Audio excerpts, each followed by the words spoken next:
கண்டிப்பாக சொல்கிறேன். இந்த கதையை நீங்கள் கேட்டு முடிக்கும்போது உங்கள் லைஃப்பை பார்க்குற பெர்ஸ்பெக்டிவே மாறும். ஃபுல்லாக பாருங்கள், அப்போ தான் நான் என்ன சொல்ல வரேன்னு புரியும். இந்த மாதிரி யூஸ்ஃபுல்லான குட் ஸ்டோரிஸ்க்கு நம்ம பேஜை சப்ஸ்கிரைப் பண்ணிக்கோங்க.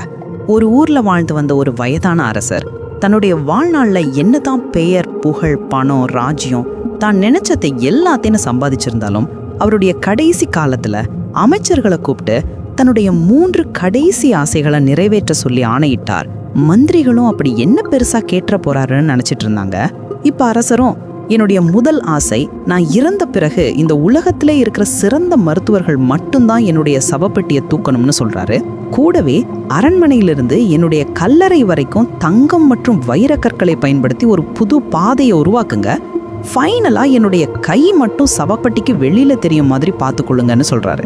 இப்ப அமைச்சர்களுக்கு ஒண்ணுமே புரியாம, இதெல்லாம் எதுக்காக பண்ண சொல்றீங்கன்னு கேட்க, பதிலுக்கு அரசர் சிரிச்சுக்கிட்டே சொன்னது என்ன தெரியுமா?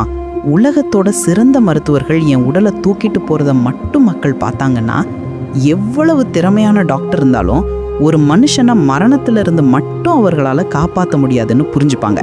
என் கல்லறை வரைக்கும் தங்கப்பாதையே இருந்தாலும் அது எனக்கு பின்னாடி தான் இருக்குமே தவிர அதை நான் கூடவே எடுத்துட்டு போக முடியாது.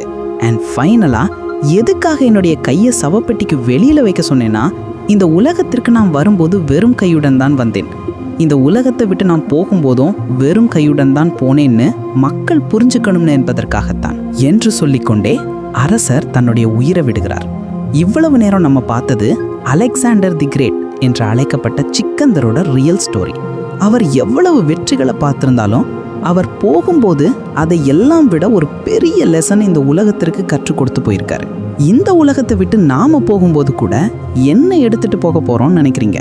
உங்களுடைய ஆசையை மறக்காம காமெண்ட்ஸ்ல சொல்லுங்க, மற்றவர்கள் தெரிஞ்சுக்குவாங்க.